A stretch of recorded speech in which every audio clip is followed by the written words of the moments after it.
এই পৃথিবীর মধ্যে একজন বাবা যদি তার সন্তানকে পবিত্র কোরআনের হাফেজ বানায়, কোরআনের হাফেজ বানানোর দরকার না, সহি শুদ্ধভাবে পবিত্র কোরআন শিক্ষা দেয়, ইসলামের প্রত্যেকটা মাসালা মাসাইলগুলো শিখায়, ইসলাম সম্পর্কে একটা নর্মাল কনসেপ্ট যদি তার মাথার মধ্যে ঢুকিয়ে দেয়, ওই সন্তানটা যদি ভালো ইনকাম সোর্সের ব্যবস্থা করতে না পারে, হালাল পথে অল্প উপার্জন করে, কিন্তু আরেকটা সন্তান নামাজ পড়ে না, কোরআন পড়তে পারে না, জানাজার নামাজ পড়া নিয়মকানুন পর্যন্ত চিনে না, সেই সন্তান যদি কোটি কোটি টাকা প্রতি মাসে তাকে দেয়, ওই সন্তান দুইটা একত্রিত করলে যেই সময় বাবার মৃত্যু সন্নিকটে নেই, মৃত্যুর শয্যায় যখন বাবাটা শায়িত হয়ে যায়, যখন আজরাইল হাজির হয়ে যায়, কঠিন সেই মুহূর্তে যদি সেই বাবার মাথার মধ্যে হাত রেখে আপনি জিজ্ঞেস করেন, এই দুইটা সন্তানের মধ্যে যেই সন্তান প্রতি মাসে কোটি কোটি টাকার চেক তোমাকে দিত, আরেকটা সন্তান কোনো কিছু দিতে পারে নাই, আজ এই মুহূর্তে সে তোমার মাথার পাশে বসে সূরাতুল ইয়াসিন তিলাওয়াত করছে, পবিত্র কোরআন তিলাওয়াত করে,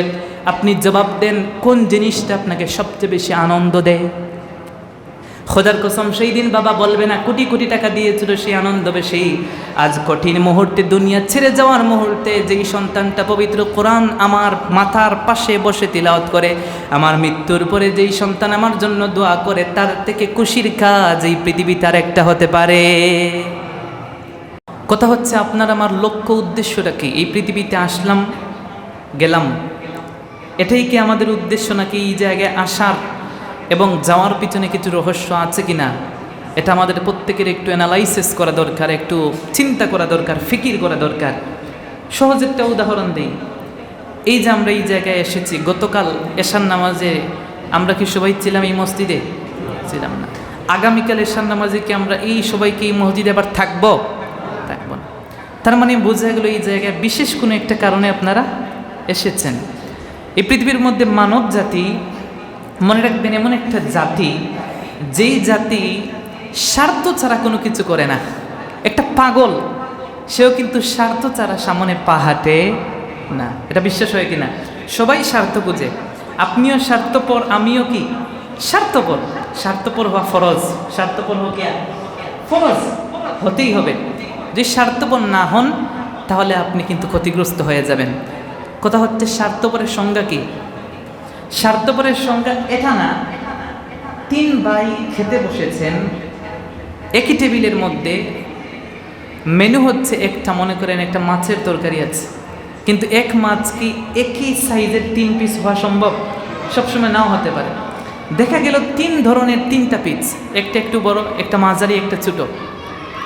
তিনও ভাইয়ের মনের মধ্যে কিন্তু এই আকাঙ্ক্ষাই তাকে বড় পিসটা যেন আমি, সত্য মিথ্যা বলেন না, সবার মনে কি তাকে বড় পিসটা খেয়ে খায়? এমন মানুষকে অনেক কঠিন যে বলবে ভাই বড় পিসটা আপনি খান, আমি ছোট পিসটা খাই। এমন মানুষ কি কঠিন।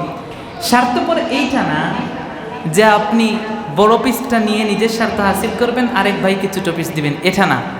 ইসলাম বলেছে লা ইউমিনু আহাদুকুম হাত্তা ইউহিব্বু লি আখি মা ইউহিব্বু লি নাফসি, ততক্ষণ পর্যন্ত তুমি পূর্ণাঙ্গ মুমিন হতে পারবে না, সাচ্চা মুসলমান হতে পারবে না, যতক্ষণ না নিজের জন্য যেটা ভালো মনে করো, পারফেক্ট মনে করো, কল্যাণকর মনে করো, উপযুক্ত মনে করো, হুবহু ওইটাই তোমার আরেক ভাইয়ের জন্য তুমি মনে করবা। কোন সুবহানাল্লাহ। তার স্বার্থপরের সংজ্ঞা হচ্ছে, আমার যদি 10 টাকা থাকে, আমার ভাইয়েরও কয় টাকা থাকবে? 10 টাকা। আপনার বড় ভাইয়ের ছেলে ইউরোপে থাকে। কোন দেশে থাকে? ইউরোপে থাকে। সে ইউরোপে যাওয়ার পরে ভালো টাকা পয়সা ইনকাম করে 2 তলা একটা বিল্ডিং তুলেছে, একটা ফ্ল্যাট তুলেছে। কয় তলা? আপনার ভিতরে একটা আকাঙ্ক্ষা জাগ্রত হয়েছে, না আমার ছেলেকেও ইউরোপ পাঠাবো। সে তুলেছে কয় তলা? বলে না, কয় তলা? 2 তলা। আমি উঠাবো কয় তলা? 3 তলা। তার থেকে আমি একটু উপরে থাকতে হবে। যে সে 2 তলা তুলেছে, আমি 3 তলা তুলতে হবে। এটার নাম কি স্বার্থপরতা? আমাদের কাছে এইটাই স্বার্থপরতা, যে নিজেরটা ভালো বলবো। এটা হচ্ছে হিংসা। এটা কি? আর হাদিস বলছে তোমার আরেকজন ভাই 2 তলা বিল্ডিং তুলেছে, তার ছেলে ইউরোপ গেছে, তুমি দোয়া করবে আল্লাহ আমার ওই ভাইয়ের, যেই ছেলেটা ইউরোপ আছে সেজন্য ইউরোপে আরো বেশি টাকা ইনকাম করতে পারে, প্রয়োজনে আরেক তলা উঠাতে পারে, সাথে সাথে আমার ছেলেটাও যেন ইউরোপ যেতে পারে, আর তার মতো করে টাকা ইনকাম করে একটা বাসা বানাতে পারে। এটা হচ্ছে স্বার্থপরতা। কথা বুঝতে পেরেছি? আমারটা থাক, আর একজন একটা ধ্বংস হয়ে যাক, এটা স্বার্থপরতা নয়। এমন স্বার্থপরতা যদি কারোর মধ্যে থাকে তাহলে এটা ক্ষতিগ্রস্তর কারণ হবে। ইসলাম আপনাকে সমস্ত মূল নীতি দিয়েছে, গাইডলাইন দিয়েছে। কথা হচ্ছে সেই গাইডলাইন আপনি গ্রহণ করবেন, পুরো প্যাকেজটা আপনি নেবেন। আপনার একটা ছেলে স্কুলে পড়ে, কলেজে পড়ে, মাদ্রাসা, ইউনিভার্সিটিতে পড়ে, সে যদি তার পুরো সাজেশন পড়ে না শেষ করে তাহলে পরীক্ষার মধ্যে তার কমন আসবে না। সোজা কথা, সে যদি পুরো সাজেশনটা পড়ে, পুরো সূচিটা তার যদি আয়ত্ত থাকে, যে কোনো জায়গা থেকে তাকে প্রশ্ন ডাকলে সে উত্তর দিতে পারবে। আপনি আমি মুসলমান, দুনিয়াতে যেইভাবে পরীক্ষা বিভিন্ন কাজে হয়, বিভিন্ন প্রতিষ্ঠানে হয়, বিভিন্ন অফিস আদালতে হয়, ঠিক ইসলামের মধ্যেও কিছু পরীক্ষা আছে। আল্লাহ বলছেন ওয়ালা নাবলু ওয়ান্নাকুম, আমি অবশ্যই তোমাদেরকে পরীক্ষা করব, মিনাল খাউফি ওয়াল জু', ভয় দিয়ে, ওয়াল জু', অভাব অনটন দিয়ে, খাদ্যের অভাব দিয়ে, ওয়ানাফসিম মিনাল আমওয়াল, নফসের ক্ষতি দিয়ে। মানুষ মারা যায় না কিনা?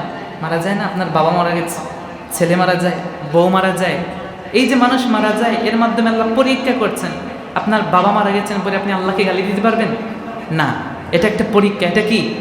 তখন আমরা কি বলবো? আল্লাহ বলছেন ইযা আসাবাতহুম মুসিবাহ, যখন এইরকম কিছু একটা বিপদ চলে আসবে, হুট করে তোমার বাবা চলে গেছে, মা চলে গেছে, তোমার ছেলে সন্তান মারা গেছে, তুমি বলবা ইন্না লিল্লাহি ওয়া ইন্না ইলাইহি রাজিউন।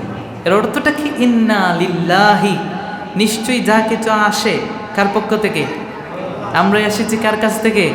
ওয়া ইন্না ইলাইহি রাজিউন, আবার আমরা ফিরে যাব কার কাছে? আল্লাহর কাছে। এর জন্য ইসলাম পুরো গাইডলাইন দিয়েছে, পরীক্ষা দিয়েছে।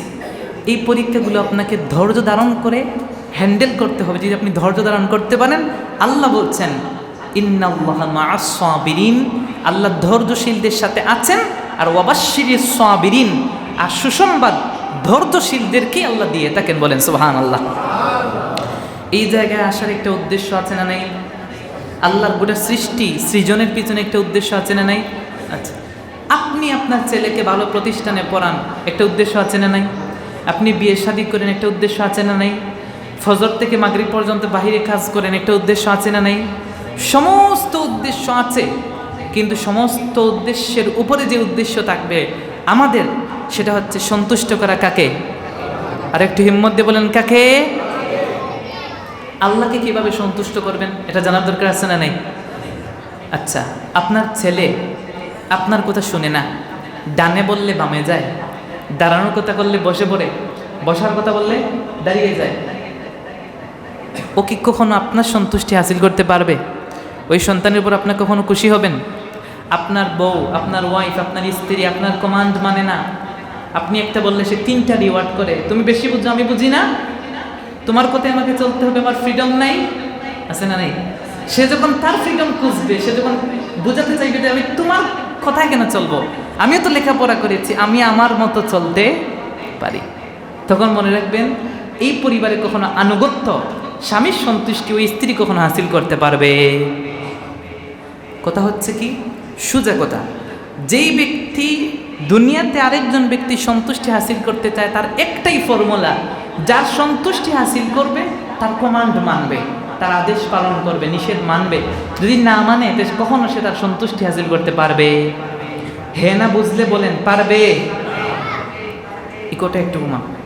এখন কথা হচ্ছে কি, সোজা কথা একদম বুঝবেন, পৃথিবীতে যেভাবে স্বামীর সন্তুষ্টি স্ত্রী হাসিল করতে পারে না তার কমান্ড ছাড়া, এই পৃথিবীর মধ্যে একজন শিক্ষকের সন্তুষ্টি হাসিল করতে পারে না একটা ছাত্র তার কথা মতো না চললে, বাবার সন্তুষ্টি হাসিল করতে পারে না একজন সন্তান বাবার আদেশ নিষেধ ঠিকঠাক মতো না মানলে।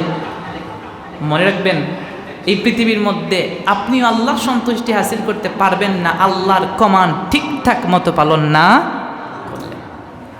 বলেন, বাবার সন্তুষ্টিও দরকার, একজন স্ত্রী স্বামীর সন্তুষ্টি দরকার, স্বামীর স্ত্রীর সন্তুষ্টি দরকার, ছেলে বাবার সন্তুষ্টি হাসিল করবে, সব ঠিকঠাক। তার থেকেও সবচেয়ে বড় যে সন্তুষ্টি আমাদেরকে হাসিল করতে হবে, যেই সত্তার, সেই সত্তার নাম কি? তার সন্তুষ্টি আপনি কীভাবে হাসিল করবেন এই বিষয়টা যদি আমি আপনাকে একদম ছোট্ট পরিসরে বলি, একদম সোজা একটা সংজ্ঞা। পবিত্র কোরআনুল কারীমের সূরাতুল জুমআ 7 নম্বর আয়াতে আল্লাহ রাব্বুল আলামিন একটা সহজ গাইডলাইন দিয়েছেন, বলেছেন ওয়া মা আতাকুমুর রাসূল, রাসূল তোমাদের কাছে যে বিধান নিয়ে এসেছেন সেটা তোমরা শক্ত করে ধরবা, ওয়া মা নাহাইতুকুম আনহু ফান্তাহু, আর রাসূল তোমাদেরকে যা করতে নিষেধ করেছেন তা থেকে বিরত থাকবা, এটার নামই আল্লাহর সন্তুষ্টি। সুবহানাল্লাহ পড়বেন না? কঠিন জিনিস। আল্লাহ যা করতে বলেছেন তা কি করবা, বলেন আল্লাহ যা করতে বলেছেন তা, আর আল্লাহ যা করতে নিষেধ করেছেন তা, এটাই কি আল্লাহর সন্তুষ্টি, এটাই কি। আপনি বলেন আল্লাহ রাব্বুল আলামিনের আদেশ আপনি কতটুকু মানেন?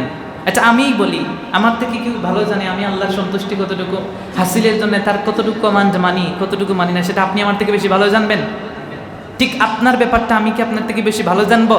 তো এখন এই মুহূর্তে এই জায়গায় বসে আপনি আপনার নফসকে জিজ্ঞেস করেন তো, আপনি প্রতিটা দিন যে অতিবাহিত হচ্ছে, আপনার প্রত্যেকটা রাত্রি চলে যাচ্ছে আপনার কাছ থেকে, ঘুমাচ্ছেন, খাচ্ছেন, দিব্যি ফুর্তি করছেন, আপনি বলেন আপনি কতটুকু আল্লাহর সন্তুষ্টির কাজে তার আদেশ মানছেন আর তার নিষেধগুলা থেকে বিরত থাকছেন। সহজ কথা, এই পৃথিবীর মধ্যে মৃত্যু এমন একটা জিনিস, সেটা কখনো আগে অ্যালার্ম দেয় না, কোনো প্রকারের কলিং করে না, কোনো প্রকারের নোটিশ ছাড়া, কোনো প্রকারের ইনভাইটেশন ছাড়াই হাজির হয়ে যায়। এই মৃত্যু আসার আগে যদি কাউকে একটু সিগন্যাল দিত তাহলে সে প্রিপারেশন নিত, প্রস্তুতি নিত। কিন্তু এই পৃথিবীতে তো মৃত্যু কখনো প্রিপারেশন নেওয়ারও সুযোগ দেয়।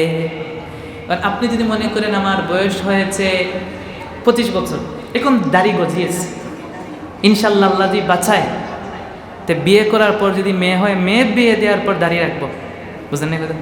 মনে করেন আমার বয়স যখন 40-45 হবে, তখন কি রাখবো? তার মানে বোঝা গেল আপনি গ্যারান্টি দিচ্ছেন যে আপনি আর 40 বছর পর্যন্ত, বলেন না অঘোষিতভাবে আপনিই তো বলছেন, আপনি আপনার মুখ দিয়ে না বললে আপনার কাজে কর্মে অঘোষিত প্রমাণ করছেন যে আপনি আর 40 বছর, হ্যাঁ না বলেন 40 বছর দাঁড়িয়ে রাখা কি ভুল কথা? দাঁড়িয়ে রাখা কি বলেন? দাঁড়িয়ে রাখা, আরো জোরে দাঁড়িয়ে রাখা বলেন, দাঁড়িয়ে রাখা জোরে বলেন, দাঁড়িয়ে রাখা, দাঁড়িয়ে রাখা সুন্নাত বলেন, বলেন। আপনি যে আল্লাহর কমান্ড মানবেন আর আল্লাহর নিষেধ থেকে বিরত থাকবেন, আপনি তো জানেনই না আল্লাহর আদেশ কি, আপনি তো জানেনই না আল্লাহর নিষেধ কি।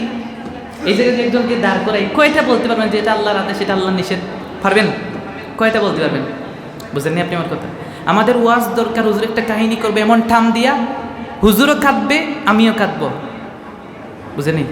হুজুরও কি করবে? কাঁদবে, আমিও কি করব? কাঁদবো। হুজুর এক টান দিয়ে মেম্বার থেকে নিচে যাবে, আর এক টান দিয়া আর মুসল্লি পিছন থেকে এরকম একটা রিওয়ার্ড আসবে। এটা হচ্ছে ওয়াজ। এটা কি? এটা কি ওয়াজ? হ্যাঁ, এটা আপনাদের চাহিদা। কিন্তু এইটা দিয়ে তো আপনারা কিছু নিয়ে যেতে পারছেন না, বাসায় কিছু নিয়ে যাওয়ার। জুমার নামাজ যখন হয়, জুমার ওয়াজের দায়িত্ব কার? ইমাম সাহেবের। মুসল্লি দরকার আছে, মানে আপনাদের কি ওয়াজের দরকার আছে? অবশ্যই না। এই যে একটা প্রশ্ন করলাম, দাঁড়িয়ে রাখার হুকুম কি বলতে পারলেন না? কিন্তু দেখা যায় জুমায় আসে একদম টাইম ফিক্সড করে, মানে হুজুর যখন সুন্নত দাঁড়াবে তখন আমি মসজিদে ঢুকবো, আর যখন সালামটা ফিরাইবে হুজুর, ডান দিকে ফিরানোর পরে বাম দিকে ফিরানোর আগে দৌড়ায়, মনে হয় যে এই জায়গায় জাহান্নামে ঢুকছে, এই জায়গায় বেশি সময় থাকা যাবে। আবার যে বসে, আমি একবার ভাবছিলাম এই যে সামনে গড়ি আছে না দুইটা লাল লাল, আচ্ছা বলেন তো গড়ির চেহারা সুন্দর না আমার চেহারা সুন্দর? সত্য কথা বলেন, এই গরির চেহারা সুন্দর না আমার চেহারা সুন্দর? অবশ্যই গরির চেহারাই সুন্দর, কারণ লাল ডাকতেছে। কারণ এই জায়গায় যারা বসে তারা আমার চেহারার দিকে তাকায় না, তাকে কোথায়? ওদেরও দোষ না তো, ওরা যখন তাকায় তখন তাকাইবে আমার দিকে, কিন্তু চুপ করে যায় কোথায়? এ তো মোটা মোটা গড়ি দুইটা এই জায়গায়, চুপ করবে তো এই দিকে। আমি সিদ্ধান্ত নিয়েছিলাম যে এই গড়ি দুইটা পিছনে নিয়ে যাবো, তাহলে চুপ করবে কার চেহারার দিকে? আমি তো দেখতে তো খারাপ না, মানে এই অন্ত গড়ির কারণে তো আমার বেশি কালো দেখায়, বুঝলেন নাই? চেহারা ওই দিকে চলে যায়। তো কথা হচ্ছে ওয়াজ শুনতে হবে মনোযোগ সহকারে। জুমায় যেই টপিকগুলো নিয়ে আলোচনা হয় সেগুলো যদি আমরা প্রত্যেক সপ্তাহে হুজুরের কাছ থেকে নিতে পারতাম, তাহলে আজকে বলতে পারতাম দাঁড়িয়ে রাখার হুকুম কি? সবাই বলেন দাঁড়িয়ে রাখার হুকুম কি? সবাই বলেন ওয়াজিব। দাঁড়িয়ে রাখার হুকুম কি? জানেনই না, বলবেন সুন্নাত। শুনতে হবে, জানতে হবে। তা জানতে গেলে ওয়াজ শুনতে হবে। ওয়াজ মানে কাহিনী, কান্নাকাটি করা, হাসানো, জিকির করা, মানে তালে তালে জিকির করা, এগুলো ওয়াজ না। ক্লাসে যেই শিক্ষকরা ক্লাস নেই, ক্লাসিক্যাল হবে ওয়াজ। কথা ক্লিয়ার? তার চেহারা কি গরির দিকে না আমার দিকে? আমরা চেষ্টা করবো গরিবগুলার পিছনে নেওয়া যেন, মানে আল্লাহকে সময় দিব এই জায়গায় কখনো আল্লাহকে। আচ্ছা আল্লাহ যে আপনাকে দেন, আল্লাহকে আপনাকে হিসাব করে দিচ্ছেন? বাদ দেন। আপনি যে এই যে একটা শ্বাস প্রশ্বাস নিচ্ছেন, অক্সিজেন, এই জায়গায় কি কেউ এমন আছেন হার্টের রোগী বা শ্বাসকষ্টের রোগী, কখনো গিয়ে আপনি ইনহেলার ব্যবহার করেন, অথবা কেউ কখনো এই যে কি বলে না আইসিইউতে কি লাগায় বলতে পারেন না, অক্সিজেন লাগায় না? এই সময় অক্সিজেনটা কিনে বিক্রি করে, কিনে দিতে হয় না? আইসিইউতে একদিন থাকলে 40-50 হাজার টাকা ওঠে কিনা? কিন্তু মনে করেন যে আপনার যে শ্বাস নিঃশ্বাস যে আপনি নিচ্ছেন, প্রতি সেকেন্ডে নিচ্ছেন আর ছাড়তেছেন, কার্বন ডাই অক্সাইড ছাড়তেছেন, এগুলোর জন্য আল্লাহ কোনো ফি নেয়? আল্লাহ হিসাব করে দেয় যে বান্দা আজকে তোমাকে 10 লিটার দিব, কয় লিটার? এরকম হিসাব করে দিছে কোনো দিন আল্লাহ? হ্যাঁ না একটু বলেন না, দিছে? এই যে আপনার বয়স 30 বছর 40 বছর, আল্লাহ নন স্টপ দিচ্ছেন। যারা ইনহেলার ব্যবহার করে তাদেরকে জিজ্ঞেস করেন এই নিঃশ্বাসের কত মূল্য। তা বোঝা যায় একটা ইনহেলার টাকা দিয়ে কিনে আনতে হয়, এটা না দিলে অবস্থা খারাপ। কিন্তু আল্লাহ আপনাকে সুস্থ রেখেছেন, আপনার যেই শ্বাস প্রশ্বাস নেওয়ার জন্য আল্লাহ সুযোগ দিয়েছেন, এর জন্য আল্লাহ কোনো ফি নেন না, কোনো টাইম আল্লাহ দেন? বলেন দেন? Non stop. কিন্তু আল্লাহকে যখন আমরা টাইম দিই তখন হিসাব করি যে আমার তো শায়েখ বলছে নামাজ কয় রাকাত পড়তে হইব, বিতিন নামাজ 3 রাকাত না 1 রাকাত পড়তে হইব, তারাবির নামাজ 20 রাকাত না 8 রাকাত পড়তে হইব। মানে আল্লাহকে আল্লাহর ইবাদত করতে সব হিসাব কোথায়? আল্লাহর হিসাব, ওটা আল্লাহর জায়গায়। একটা সময় মসজিদে যাইতে হইব, হুজুর যেহেতু 1:30 আলোচনা করে 1:30ই যাইতে হইব, মানে আল্লাহর কাছে সব হিসাব। তখন যেই পরিমাণ ঘড়ি দেখে, এই মসজিদ থেকে বের হয়ে এই পরিমাণ ঘড়ি দেখলে এক একজন আল্লাহর মস্ত বড় অলি হইতো, ঠিক কি না? মসজিদে ঢুকলে যেই পরিমাণ ঘড়ির দিকে থাকে, সময়ের যে হিসাব করে মানুষ, সময়ের যে মূল্য মসজিদে দেয়। মনে করেন এশার নামাজ 8:15, হুজুর যদি 16 মিনিটে আসে তাহলে মনে হয় যে কিয়ামত হয়ে যাচ্ছে অলরেডি, বুঝলেন না? মানে এই জায়গায় 1 মিনিট বেশি সময় দেয় না, কিন্তু দোকানপাটে রাস্তাঘাটে দুনিয়ার কাছে সময় দিতে কোনো সমস্যা অবশ্যই দিবেন। কিন্তু আমার মেসেজ থাকবে আল্লাহর ঘরে একটু সময় কি দিবেন? বেহিসাব দিবেন। আল্লাহ তো আপনাকে বেহিসাব দিচ্ছেন, আপনি কেন আল্লাহকে হিসাব করে দিচ্ছেন? আপনি যদি আল্লাহকে হিসাব করে দেন, আচ্ছা বাদ দেন, আপনি যদি 3 ঘন্টা কাজ করেন তাহলে কি আপনার বস আপনাকে 4 ঘন্টার স্যালারি দিবে? সহজ কথা বলেন, যারা 8 ঘন্টা ডিউটি করে তাদেরকে কি 16 ঘন্টার স্যালারি দেয়? ডিউটি কয় ঘন্টা, স্যালারি পাবেন? ঠিক। নামাজ পড়বেন কয় রাকাত? 2 রাকাত। আসবেন 1:30টায়, চলে যাবেন আবার 1:45, আল্লাহ দিবে 15 মিনিটের স্যালারি, বুঝলেন নি? তখন কিয়ামতে ভাববেন হায় হায়, যদি আরো একটু সময় মসজিদে থাকতাম, যদি সুবহানাল্লাহটা আরো একটাবার বলতাম, যদি আল্লাহু আকবারটা আরো একটু বলতাম, যদি সেজদাটা আরো একটু লম্বা করতাম, হুজুর রুকুতে গেলে তো আমি চিল্লাই, আর একটু যদি হুজুর রুকুটা লম্বা করতো, হুজুর সেজদাতে আরো একটু সময় থাকতো, তখন আফসোস করবেন। এখন আফসোস করবেন না, এখন তো বুঝবেন না, এখন তো শরীরে শক্তি আছে, এখন কি আছে? যৌবনের ঠেলা। এখন তো আর দুনিয়ায় মনে করেন না, এখন তো আর মানুষকে মানুষই মনে করেন না, সব শক্তি আল্লাহ আপনাকে দিয়েছেন। কিন্তু দেখা যায় এই শক্তিশালী অনেকেই যখন বৃদ্ধ হয়ে যায় তখন আরেকজন ধৈর্য উঠাইতে হয়, ঠিক না? শিক্ষা নেন তো, শিখতে গেলে আসতে হবে। জুমাতে আসবেন আগে, যাবেন পরে। আপনারা আসেন পরে, যান আগে। মনে হয় যে এই জায়গায় এসে বেশি সময় দেওয়া ঠিক না, কিন্তু বলেন তো এই পৃথিবীর শ্রেষ্ঠ জায়গা কোনটা? আরো জোরে। আর সবচেয়ে নিকৃষ্ট কোনটা? আসতে বলেন কোনটা? তা আমরা সময় দিব কোথায়? তো এই জায়গায় আসলে এত হিসাব করি কেন? হুজুর তো রাখছেন টাকা দিয়া, হুজুর টাকা দিয়ে রাখেন, এই হুজুর তো ওয়াজ বেশি করতে হবে, তো আপনারা কোন হুজুর কমায় ওয়াজ করেন, আগে আগে চাইদা দেন। বুঝি না।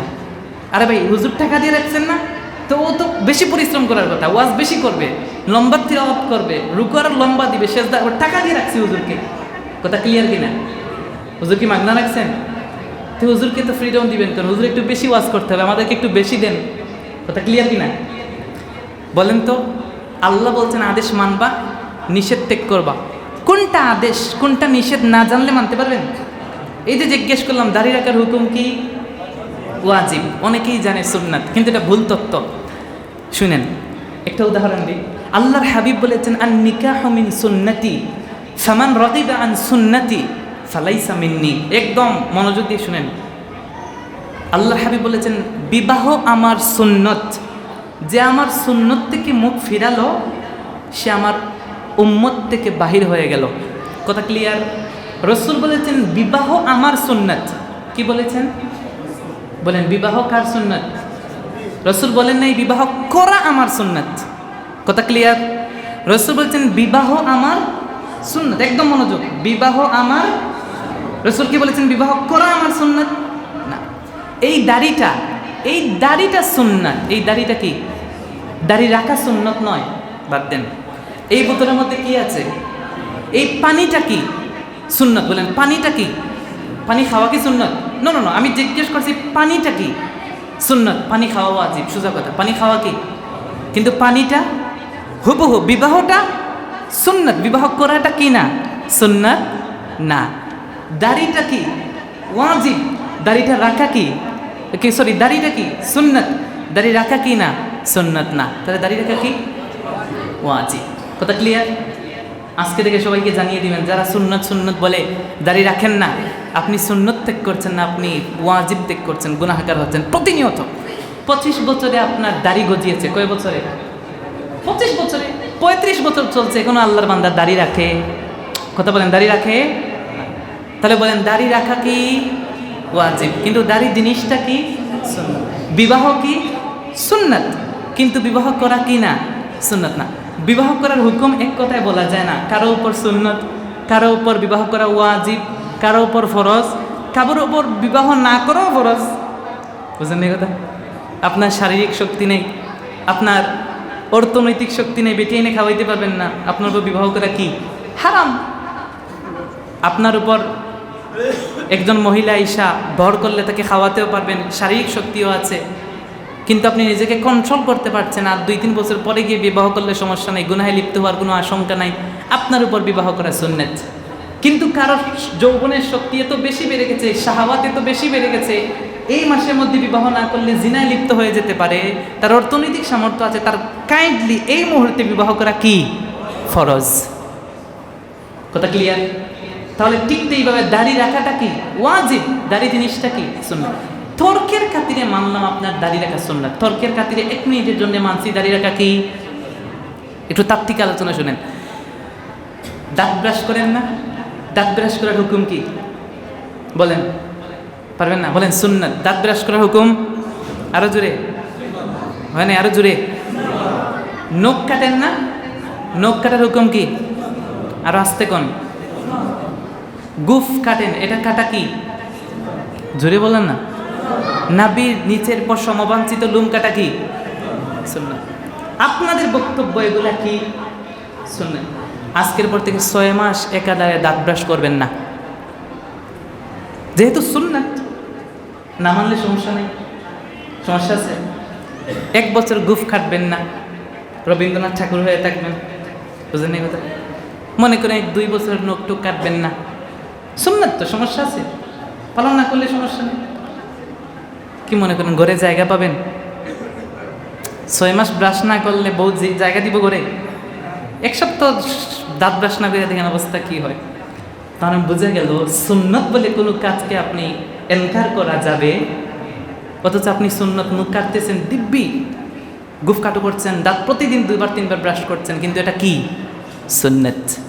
সহজ কথা, আমাদেরকে ওয়াজ শুনতে হবে মনোযোগ সহকারে। আল্লাহ বলছেন, আল্লাহ পবিত্র কোরআনে বলেছেন ওই সমস্ত বান্দাদের জন্য শুভ সংবাদ, আল্লাযীনা ইসতামিউনাল কাউল, যারা হুজুরের ওয়াজ শুনে ফায়াত্তাবিউনা আহসান, সব কথা আমল করে না। হুজুর কথা বলতে গেলে 1-2টা মিস্টেক হতেই পারে, সব কথা মানে না, যেইটা মানা দরকার উত্তম সেটাই আমল করে। সুবহানাল্লাহ পড়বেন না? তাহলে আমাদের ওয়াজ হবে ক্লাসিক্যাল, আমাদের শিক্ষা। আমি 1 ঘন্টা এই জায়গায় সময় দিয়েছি হুজুরের কাছে, আমি কিছু একটা নিয়ে যেতে হবে। তাহলে জুমাতে আগে আসবেন না পরে আসবেন? পুরো সপ্তাহে 1টা দিন মসজিদে আসার সুযোগ হয় আপনাদের, একত্রে আসেন। এই জায়গায় যদি এইরকম আগে আগে এসে বসে পড়েন, তাহলে তো কিছু একটা শিখতে পারলেন, ঠিক কি না? সওয়াবও পেলেন, শিখতেও পারলেন। এই যে আজকে একটা জিনিস প্রথম শিখছেন, বলেন দাড়ি রাখা কি ওয়াজিব। দাড়ি জিনিসটা কি শুধু আমাদের নবীর সুন্নত না, সমস্ত নবীর দাড়ি ছিল। এমন কোনো নবী ছিলেন না যেই নবীর দাড়ি ছিল। শুনেন, দাড়ি কাটা, দাড়ি কি ক্লিন শেভ মারা হারাম। ক্লিন শেভ মারা কি? দাড়ি ছাটা, এলোমেলো হয়ে আছে, এগুলো ছাটাও হারাম, কাটাও হারাম, ছাটাও। বলেন না, কাটাও কি ছাটাও কি? ফুকাহে কেরাম বলতে, তবে হ্যাঁ 1 মুষ্টি, মনে করেন এই দেখেন আমার 1 মুষ্টি বাহিরে বের হবে না, এই যে 1 মুষ্টির পরে যদি বের হয় তাহলে এগুলো একটু কি করা যাবে ছাটা, বাট 1 মুষ্টির কম হলে দাড়িতে হাত দেওয়া যাবে। হ্যাঁ না একটা বলেন যাবে? বিবাহ করা কি সুন্নাত? কারো উপর সুন্নাত, কারো উপর ওয়াজিব, কারো উপর আবার হারামও হতে পারে, কারো উপর ফরজও হয়ে যেতে পারে। সোজা কথা? ঠিক। আজকের এই রাত্রির নাম হচ্ছে শবে বারাত। নাম কি? একদম সুন্দর করে আমার যুবক ভাইরা যারা সবসময় ইন্টারনেটে স্ক্রল করেন তাদের কথা একটু কান দিয়ে শুনেন। পৃথিবীর মধ্যে চকচক করলেই শোনা হয়, আসতে বলেন, চকচক করলেই শোনা হয়। বর্তমানে স্বর্ণের দাম 2,26,000-এর উপরে। 2 লক্ষ স্বর্ণের ভরি 2,26,000 কিন্তু এই জায়গায় এমনও মুরব্বী আছেন যারা 26,000 টাকা দিয়ে বড়ি কিনছেন, অত আরো কম দিয়ে হয়তো কিনছেন, কিন্তু বর্তমানে 2,26,000 কি চলছে বলেন? কিন্তু দেশ আপডেট হয়েছে, কি হয়েছে? এখন আর মানুষ স্বর্ণ ব্যবহার করে না, করে সিটি গোল্ড ব্যবহার করে না, দেখতে একদম স্বর্ণের মতো এইটা ব্যবহার করে কিনা? এটা দেখলে কি কখনো স্বর্ণ বাবা যাবে? স্বর্ণই ঠিক। বড় পাগড়ি, অনেক মোটা হুজুর, এই দরজা দিয়ে ঢুকবে না, দরজা ভাঙিয়া ঢুকাইতে হইব, এই চেয়ারে জায়গা হইব না, আরো চেয়ারটা বড় করতে হইব। পাঞ্জাবি মনে করেন একদম পায়ের নিচ দিয়ে একদম ঝাড়ু দেওয়া হয়ে যায়, মানে হেঁটে যখন যায় তখন একদম ঝাড়ু দেওয়া হয়ে যায়। এত মোটা হুজুর বসে বলছে শবে বরাত ইসলামে নাই, শবে কদর ইসলামে নাই, শবে মেরাজ ইসলামে নাই। দেখে না যুবকরা খুশি, ও হুজুর তো মানে ফ্রিডম দিচ্ছে, ফ্রিডম। বিতির নামাজ 3 রাকাত কষ্ট করে পড়তে হবে না, আনাউজি 1 রাকাত পড়লে হইব। তারাবির নামাজ 20 রাকাত কেন এত কষ্ট করবো, 8 রাকাত পড়ে দৌড়াইও। মানে বুঝেন নাই ওরা হাসে কীভাবে বলবো? এই জানাজটা এরকম রাখে, মসজিদে ঢুকছে, নামাজটা পড়ে 8 রাকাত সাথে সাথে দৌড়ায়। অনেক মসজিদের জুতা চুরি হয়, কি হয়? যদি আপনার জুতা কোনো মসজিদ থেকে চুরি হয়, 1 নম্বরে ধরবেন যারা সবার শেষে আসছে আর সবার আগে বেড়ে গেছে। কেন এসে দৌড়াদৌড়ি করলো? তার মানে এই জায়গায় এসে জুতা চুরির জন্য আসছে সবার শেষে, গেছে সবার, তার মানে তার লক্ষ্য ভালো। বুঝেন নাই? আপনি ঢুকছেন আপনার 2600-2700 টাকার জুতা এই জায়গায় রেখে ঢুকছেন, যখন ঢুকছেন তখন দেখছেন কি আছে, কিন্তু ওই লোক বের হয়ে যাওয়ার পর দেখেন কি নাই, তার মানে চুরি করছে কে? আপনারাই বলেন চুরি কে করছে? কথা ক্লিয়ার? যারা পরে আসে আগে যায় সেরা জুতা চোর। তারা কি চোর? যে জুতা চুরি হয় মসজিদ থেকে, যে কোনো মসজিদ থেকে, মনে করবেন, আপনারাই বলেন, আমি বললে সমস্যা, আপনারাই বলেন সে কি? মনে রাখবেন মসজিদে আসতে হবে আগে, যেতে হবে পরে। এখন ইমাম সাহেবের সুন্নত আছে, জানেন? ইমাম সাহেবের জন্য সুন্নত হলো ইমাম সাহেব আসবেন পরে, যাবেন আগে। ইমাম সাহেবের সুন্নত হচ্ছে ইমাম সাহেব মসজিদে আসবেন, বলেন, পরে, যাবেন আগে। বলেন ইমাম সাহেব মসজিদে আসবেন, যাবেন, আর মুসল্লি মসজিদে আসবে, যাবে। কথা ক্লিয়ার? মনের মধ্যে কি হুজুরে ওয়াজ করে, নিজেই তো আসে দেরিতে? না, হুজুর দেরিতে আসা সুন্নত। হাদিসে এসেছে বিলাল রাদিয়াল্লাহু আযান দিতেন, আজান দেওয়ার পরই রসুলের হুজরা মুবারকের দরজার পাশে গিয়ে বসে থাকতেন। যখনই রসুল হুজরা মুবারক থেকে বের হবেন এমন শব্দ তিনি শুনতে পেতেন, সাহাবায়ে কেরাম তো বসা থাকতেন, উনি দৌড়ে এসে ইকামত দিতেন। সুবহানাল্লাহ পড়েন। রাসূল করিম সাল্লাল্লাহু আলাইহি ওয়াসাল্লাম এসে নামাজের ইমামতি করতেন। তাহলে আপনাকে মনে রাখতে হবে আপনি মসজিদে আগে আসা কি সুন্নাত, পরে যাওয়া কি সুন্নাত? বলেন সুন্নাত, পরে যাওয়া কি? শবে বরাত ইসলামে নাই, শবে কদর ইসলামে, শবে মেরাজ ইসলামে, বলেন নাই, বলেন শবে মেরাজ ইসলামে। 20 রাকাত তারাবি, 3 রাকাত বিতির, সব তো নাই। জানাজার পরে দোয়া, ফরজ নামাজের পরে দোয়া, তুমি আমি, কে আছে? আপনিও নাই, আমিও নাই, সব নাই, আছে তাকে কাটতে কাটতে কাটতে সবাই কেটে ফেললেন। বুঝলেন এই কথা? আচ্ছা আপনি বলেন, আপনার যেই বস 30,000 টাকা দিয়ে আপনাকে রাখছে, কোনো মাসে যদি ঘটনাক্রমে 31,000 টাকা দিয়ে দেয়, বলবেন না রাখে দেন, আমি 1,000 টাকা নিব না? বলবেন? দাঁড়ান একজন বললে না হুজুর আমি বেশি দিলে নিব না। মানে নিব তো নিব, মানে বাসার সাথে সাথে কল দিয়ে বলবো আজকে 1,000 টাকা কি মনে হয় স্যালারি একটু বাড়ছে। দুনিয়ার একটু জিনিস যদি পান এটা খুব অ্যাকসেপ্ট করেন। যে হুজুর বেদাত ফতোয়া দিব ইসলামের শবে বরাত নাই, তারা এই শবে বরাতের রাত্রিতেই একটু দিয়ে দিয়েন হাতের মুঠে একটু, এটা জায়েজ। এটা কি বলেন? এটা কি? যারা দাঁড়িয়ে মিলাদ পড়ে না তাদেরকে একটু হাত দিয়ে দেখেন। আমি চ্যালেঞ্জ করলাম, আমার সাথে খেতে বসে বলে হুজুর যদি জানতাম আপনি এই টেবিলে বসে খাইবেন বা এই মিলাদে আসবেন আমি আসতাম, অথচ সেই আমার সাথে দাঁড়িয়ে আবার কি করছে? জোরে বলেন। তার মানে বুঝা গেল টাকা পাইলে সেও কি হালাল কইরা দে, সব কি? এটা কি আমি বলতে হবে? আপনারা দেখেন না অনলাইনে, সেটাও কি হালাল। আমি আল্লাহকে সেজদা দিব বেশি, আমি সন্তুষ্টি হাসিল করবো আল্লাহ, আমাকে কেউ আল্লাহর সন্তুষ্টি হাসিল করতে বাধা দিচ্ছে, তার মানে বোঝা গেল তার লক্ষণ কিনা। এখন দেখেন তারা আপনাকে কিভাবে মাইন্ডটা ক্লিয়ার করছে, বলবে এই শোনেন মাগরিবের নামাজ কয় রাকাত। এবার যদি কেউ মাগরিবের নামাজ 3 রাকাতের জায়গা 4 রাকাত পইরা ফেলে, আর যদি বলে আমি আল্লাহ সন্তুষ্টি হাসিলের জন্য পড়ছি, নামাজ হবে? হ্যাঁ, এটা সত্য কথা, লজিক খুব। কালিমাতু হাক্কিন, কথা সত্য, উরিদা বিহাল বাতিল, উদ্দেশ্য খারাপ। কথা কি সত্য, কিন্তু উদ্দেশ্য কি খারাপ। কথা ক্লিয়ার? বিদিন নামাজ 3 রাকাত, মাগরিবের নামাজ 3 রাকাত, মাগরিবের নামাজ 3 রাকাতই পড়তে হবে, কারণ এটা ফরজ। এটা কি ফরজ। কেউ 4 রাকাত পড়লে নামাজ হবে না, এটা সত্য। প্রত্যেক রাকাতের সেজদা কয়টা? কেউ যদি 3টা সেজদা দিয়ে বলে গুনাহ মাফ হবে, তাহলে কি বলেন? কথা কোন না। যদি কেউ 2টা সেজদার জায়গায় সেজদা দিল, কয়টা? যে বলে অনেক গুনাহ করছি, গুনাহ মাফ হওয়ার জন্য হবে, তাহলে কি মনে করেন নামাজ হবে? ফরজ আমলে বাড়ানো কমানো যায়, কিন্তু নফলে বাড়ানো যায়, কমানো যাবে না, বাড়ানো যায়। আচ্ছা, এই জায়গায় আপনি বসে আছেন, এশার নামাজ পড়া শেষ, এখন যদি এই জায়গায় 2 রাকাত নামাজ পড়েন, তাহলে জাহান্নামে চলে যাবেন। মানে এই জায়গাতে বের হইলেই জাহান্নাম, এরকম কিছু না। এটা ফরজ না, সুন্নাত অথবা নফল, এটা করতে কোনো সমস্যা নাই। ঠিক আজকেরই রাত্রিটা হচ্ছে শবে বারাত।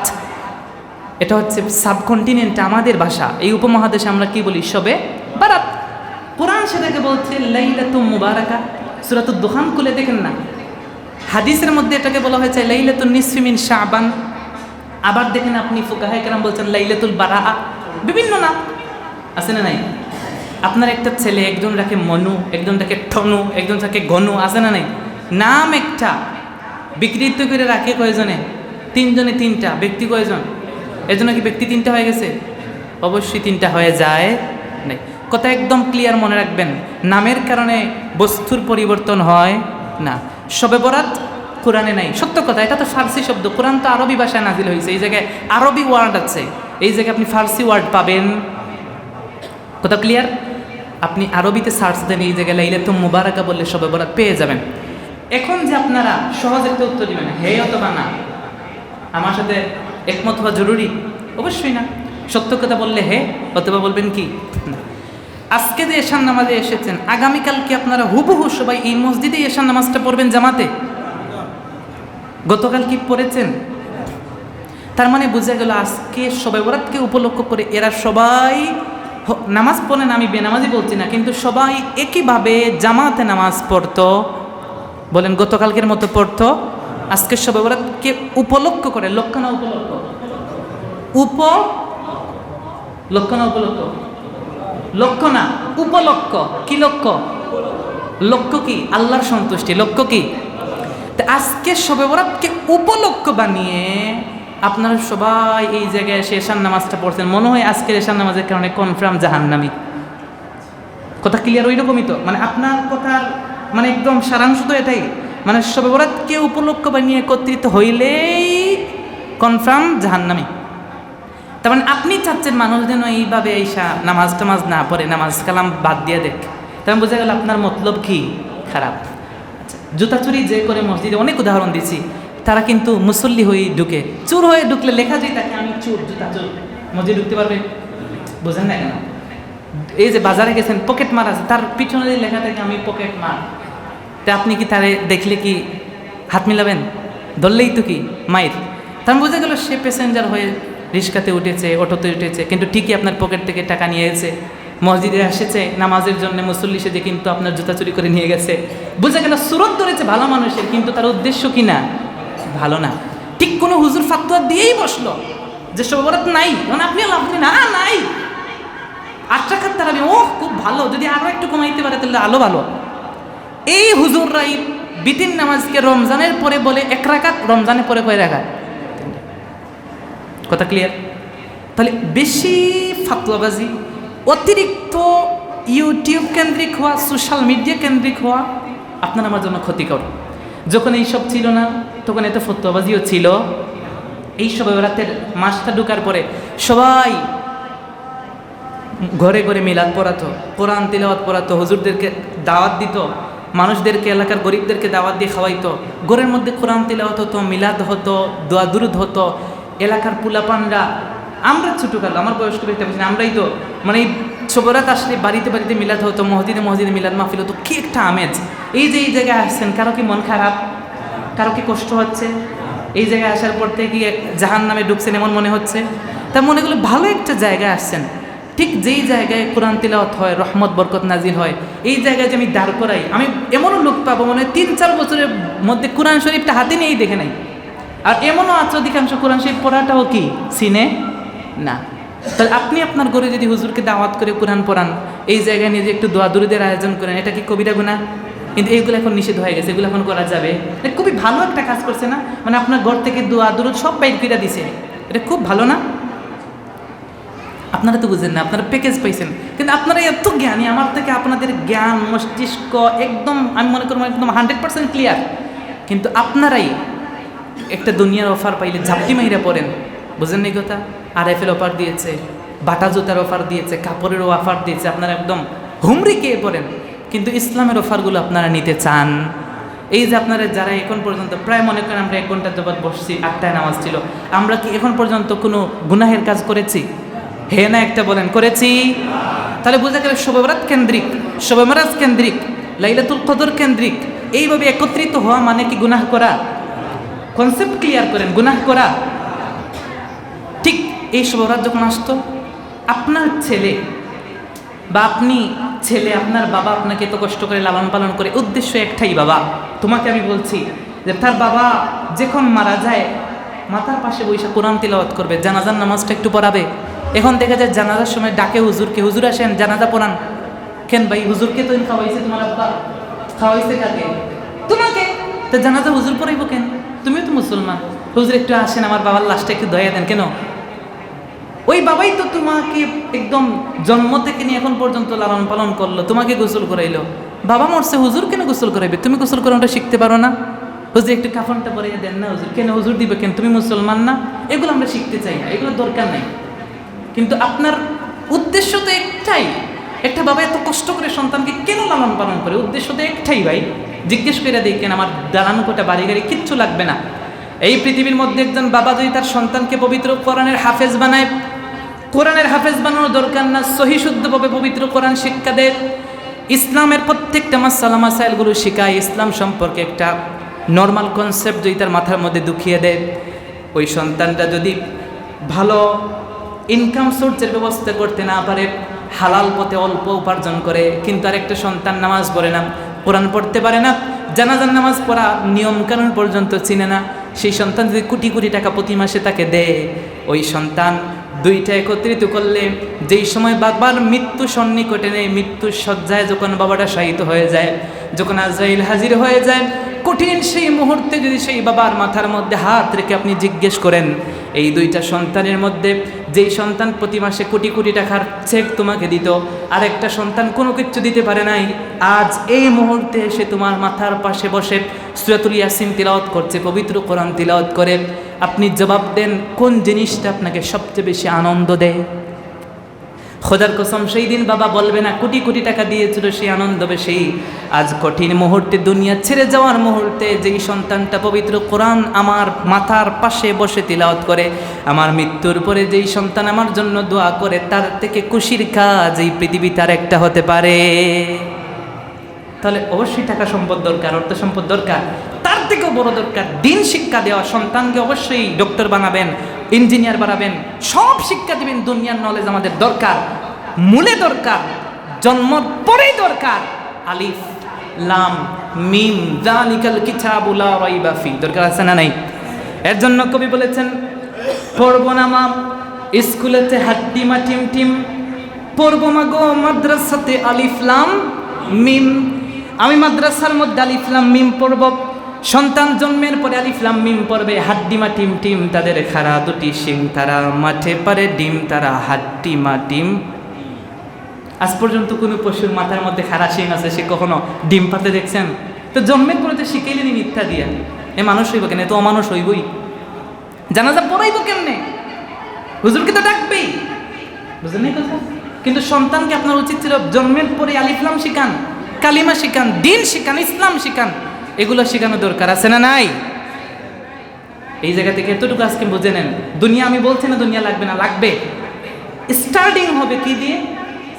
ইসলাম দিয়ে, এন্ডিং হবে কি দিয়ে? দুনিয়া দিয়ে। কিন্তু স্টার্টিংটা হবে কি দিয়া?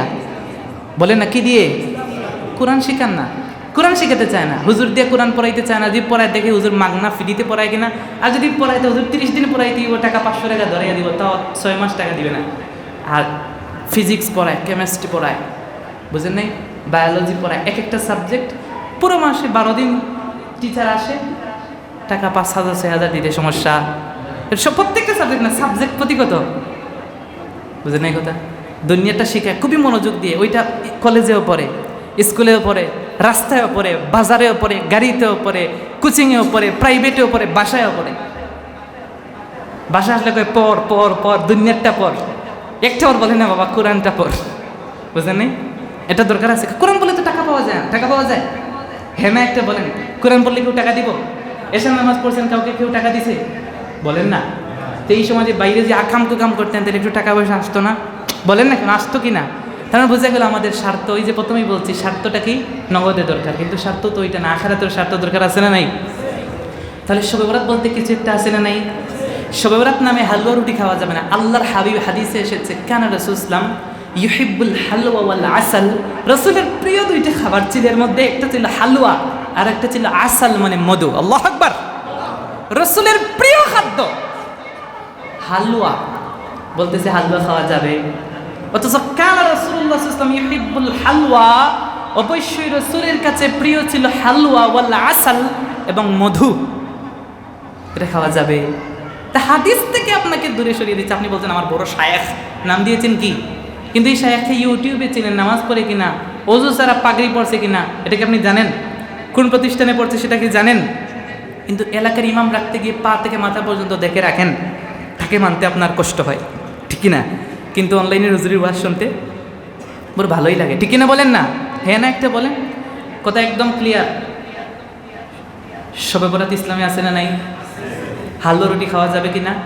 হ্যাঁ, এখন যদি কেউ মনে করে যে হালুয়া রুটি শবে বরাতের রাত্রিতে খাইলে আলাদা ফজিলত আছে, তাইলে বেদাত হবে, কথা ক্লিয়ার। স্বাভাবিক, গতকালকে খাইলে যেটা, আজকে খাইলে ওইটা, আগামীকালকে খেলেও কি, কিন্তু এটা শবে বরাতের সাথে সম্পৃক্ত করা যাবে, কিন্তু এই দিন খাওয়া যাবে না এটা বলা যাবে না। খাওয়া যাবে, কিন্তু এটাকে এই দিনের সাথে কখনো অ্যাডজাস্ট করা যাবে। তারাবির নামাজ কয় রাকাত? 20 রাকাত। 20 রাকাত পড়লে সেজদা হবে কয়টা? 8 রাকাত পড়লে, আপনারা কথা বলতে পারেন না, 8 রাকাত পড়লে সেজদা কয়টা? 20 রাকাত পড়লে সেজদা কয়টা? সেজদা বেশি দিলে খুশি হয় কে? আর সেজদা কম দিলে খুশি হয় কে? তা আপনি কাকে খুশি করতে চাচ্ছেন? আপনার মতলব কি? আপনার উদ্দেশ্য কি? আপনার আমল তো বলছে আপনি শয়তানকে খুশি করছেন, 8 রাকাত পরে চলে যাচ্ছেন, বিধি 1 রাকাত পড়তেছেন, কাবলাল জমা পড়ছেন না, শয়তানকে খুশি করার চেষ্টা, সেজদা কম দিচ্ছেন, শবে বরাত কমাচ্ছেন। এই যে আজকের রাত্রি সম্পর্কে আমরা আমল জানবো, 1 নাম্বার আমল কি আজকের রাতের? হাদিসের মধ্যে এসেছে, সুনান ইবনে মাজার হাদিস, আল্লাহর হাবিব সাল্লাল্লাহু আলাইহি ওয়াসাল্লামের জামাতা প্রিয় সাহাবী হযরত আলী ইবনে আবি তালিব রাদিয়াল্লাহু তাআলা আনহু হাদিস বর্ণনা করেন। তিনি বলেন, আল্লাহর হাবিব বলেছেন, ইযা কানাত, যখন তোমাদের কাছে চলে আসে, লাইলাতান নিসফি মিন শাবান, লাইলাতুন মানে রাত্রি, নিসফুন মানে অর্ধেক, শাবান মানে শাবানের অর্ধেক রাত্রি মানে 14 তারিখ, দিবাগত আজকের এই রাত্রিটা যখন তোমাদের কাছে চলে আসে, তোমাদের দায়িত্ব কি? সুনান ইবনে মাজাহ 99 নম্বর পৃষ্ঠার মধ্যে লেখা আছে, আল্লাহর হাবিব বলেছেন, 1 নম্বর, কুমু লাইলাহা, সারা রাত জেগে থাকবা। সুবহানাল্লাহ বলেন। তাহলে আজকের রাতের আমলটা কি? সারা রাত। প্রথম আমল কি? সারা রাত জেগে থাকা। এটা হাদিসের মধ্যে এসেছে। প্রথম রাত কি বলে? প্রথম আমলটা হচ্ছে পুরো রাত। গতকালকে ঘুমিয়েছেন, ইনশাল্লাহ আগামীকাল আল্লাহ হায়াতে রাখলে ঘুমাবেন। আজকের রাত্রে কি একটু ঘুমা করতে পারবেন না? বলেন না ইনশাআল্লাহ। অনেকের তো আগামীকাল ডিউটি আছে, হয়তো অনেক প্রতিষ্ঠান, বেসরকারি প্রতিষ্ঠান বন্ধ দেয় নাই। আপনি একটা রুটিন করেন না, আপনি এই জায়গা থেকে যাওয়ার পর ঘুমিয়ে পড়বেন। নামাজ কিন্তু এখন না, অনেকে আসার পরে নামাজ পড়ে নেয়, ওইটা না। নামাজ পড়বেন রাতের 3য় অংশে। কত অংশে? রাতের 3 ভাগের শেষ ভাগে কি করবেন? নামাজ পড়বেন। এখন গিয়ে বাসায় খেয়া দাওয়া করে কি করবেন? ঘুমিয়ে পড়বেন। উঠবেন ঠিক 4টার দিকে। কয়টার দিকে? 4টার দিকে। আমরা 10টার ভিতরে মাহফিল ক্লোজ যদি করে দিই, আপনি 11টার ভিতরে ঘুমান, 12, 1, 2, 3, 4, 5 ঘন্টা ঘুমানোর পরে যদি আপনি উঠানোর পর আপনি 2 রাকাত করে 2 রাকাত নফল নামাজ এই রাতে নির্দিষ্ট কোনো নামাজ নাই, কিন্তু 2 রাকাত করে নফল নামাজ পড়তে কোনো সমস্যা। এরপর একটু জিকির করবেন, দুরূদ শরীফ পড়বেন, এগুলো আমরা ধারাবাহিক আলোচনা আনবো। একটু তাওবা ইস্তেগফার করবেন, তারপর আপনি সেহরি গ্রহণ করে আপনি ফজরের নামাজটা মসজিদে এসে পড়বেন। পইরা গিয়ে আপনি একটু রেস্ট নিয়ে 1-1.5 ঘন্টা যদি ঘুমাতে পারেন তাহলে ঘুমিয়ে তারপর কোথায় চলে যাবেন। এক রাত্রি যদি আপনি 5 ঘন্টা ঘুমান, আপনি কি 2-3 ঘন্টা কম ঘুমালে কি মারা যাবেন? আর আমি তো মনে করি না এরা এই জায়গায় সবাই 11টায় ঘুমায়। আর মোবাইলেও তো একটু সময় দিতে পারে, ওই জায়গায় তো সময় দেওয়ার দরকার আছে না নাই? মোবাইলেরও তো একটু হক আছে, ওইটা আদায় করাও তো দরকার। তো ওইটা আদায় করতে করতে 12টা-1টা চলে যায় আমাদের। তার মানে আজকের রাত্রি 5 ঘন্টা ঘুমাইলে মারা যাবেন।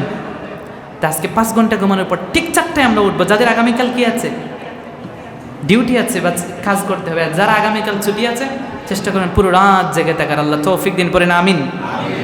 2 নাম্বার, এই হাদিসের মধ্যে আল্লাহর হাবিব বলেছেন 2 নাম্বার আমল, পুরো রাত্রি কুমু লাইলাহা। একটা অর্থ পুরো রাত্রি জেগে থাকা, আর একটা অর্থ পুরো রাত্রিটা হচ্ছে দাঁড়িয়ে দাঁড়িয়ে নামাজ আদায় করা। এই পৃথিবীর মধ্যে নামাজ এমন একটা ইবাদত, বান্দা যেই সমস্ত ইবাদতের মাধ্যমে আল্লাহর সন্তুষ্টি হাসিল করে তার মধ্যে থেকে অন্যতম একটা ইবাদতের নাম হচ্ছে নামাজ। বান্দা যখন নামাজ আদায় করে এই নামাজটাকে আল্লাহর সন্তুষ্টি হাসিল করায়, জান্নাত থেকে দূরে সরিয়ে, জাহান্নাম থেকে দূরে সরিয়ে আল্লাহর জান্নাতের মধ্যে প্রবেশ করায়। সুবহানাল্লাহ।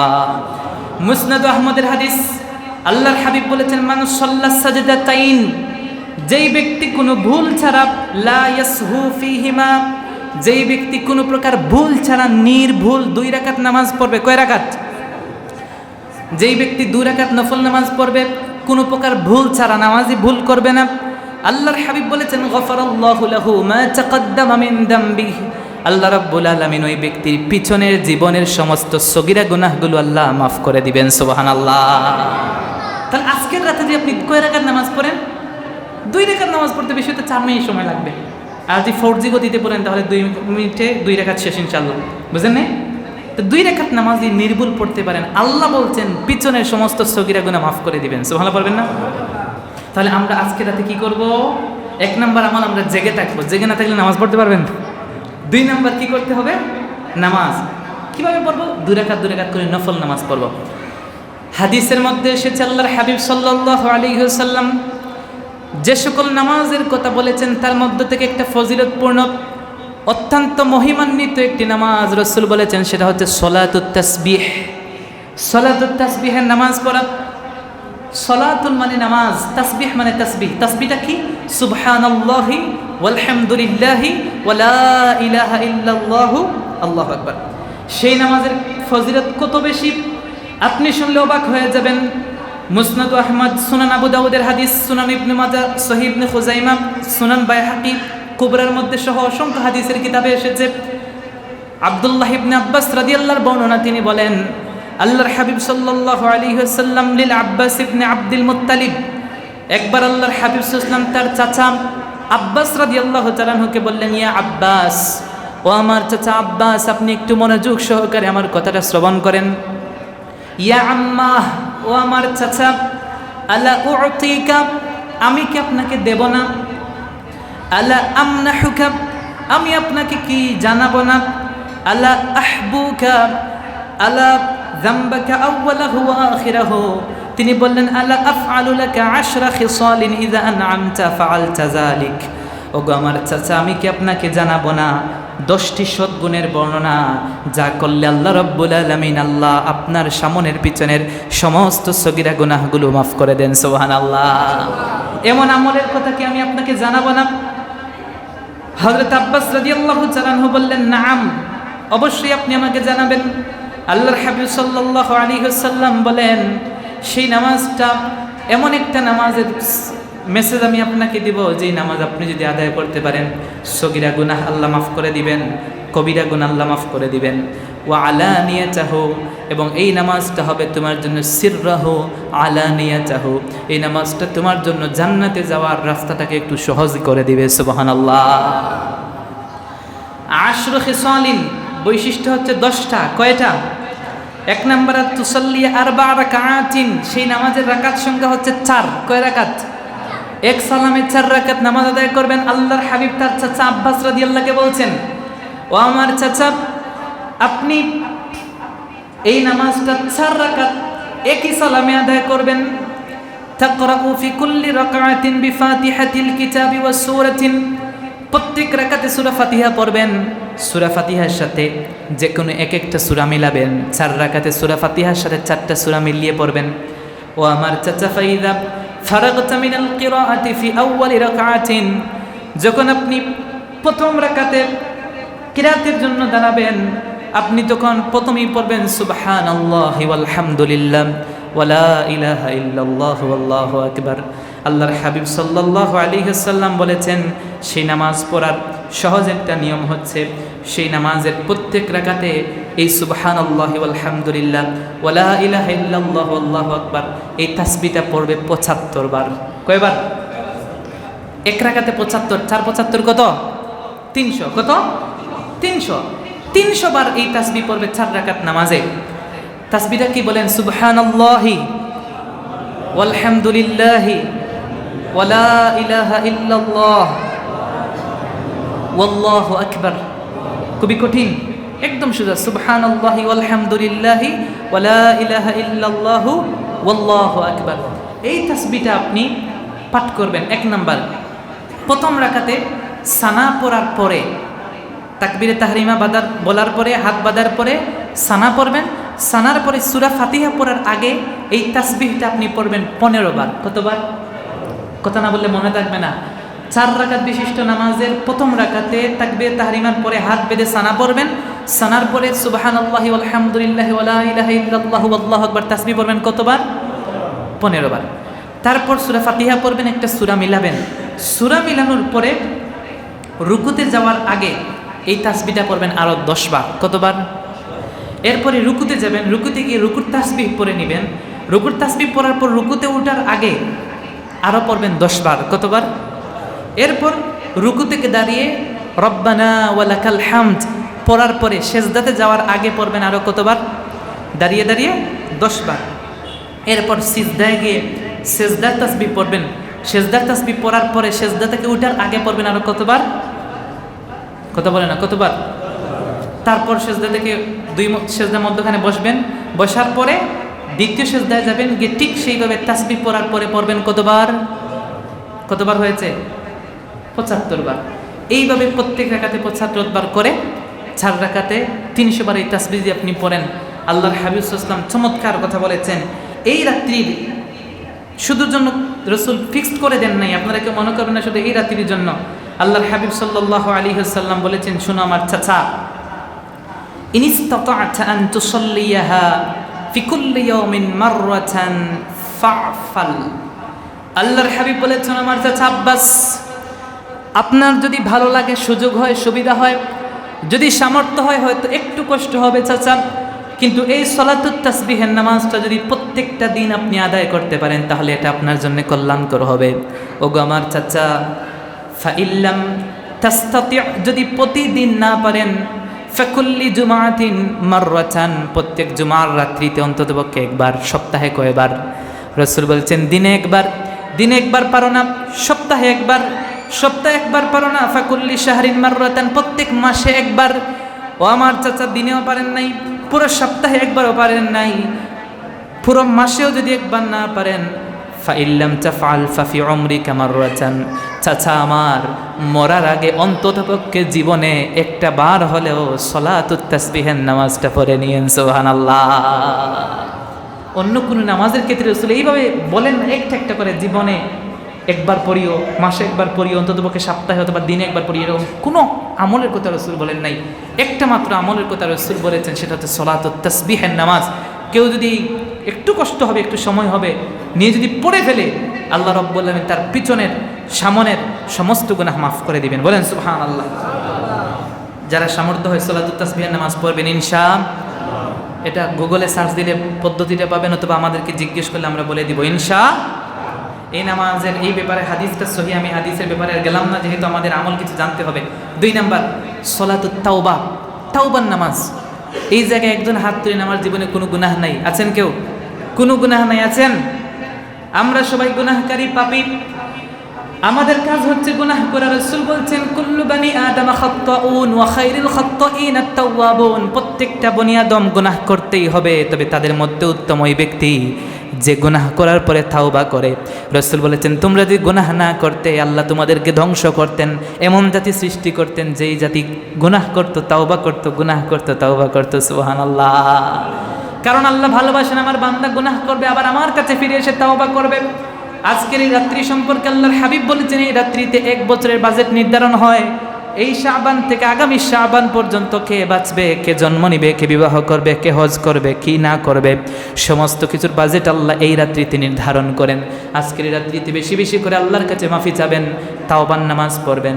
হাদিসের মধ্যে এসেছে আল্লাহর হাবিব সাল্লাল্লাহু আলাইহি ওয়াসাল্লাম স্পষ্ট জানিয়ে দিয়েছেন যদি কোনো ব্যক্তি গুনাহ থেকে তাওবা করার জন্য 2 রাকাত নামাজ আদায় করে আল্লাহ রাব্বুল আলামিন তার জীবনের সমস্ত গুনাহগুলো মাফ করে দেবেন। সুবহানাল্লাহ। 3 নাম্বার তাহাজ্জুদের নামাজ পড়া।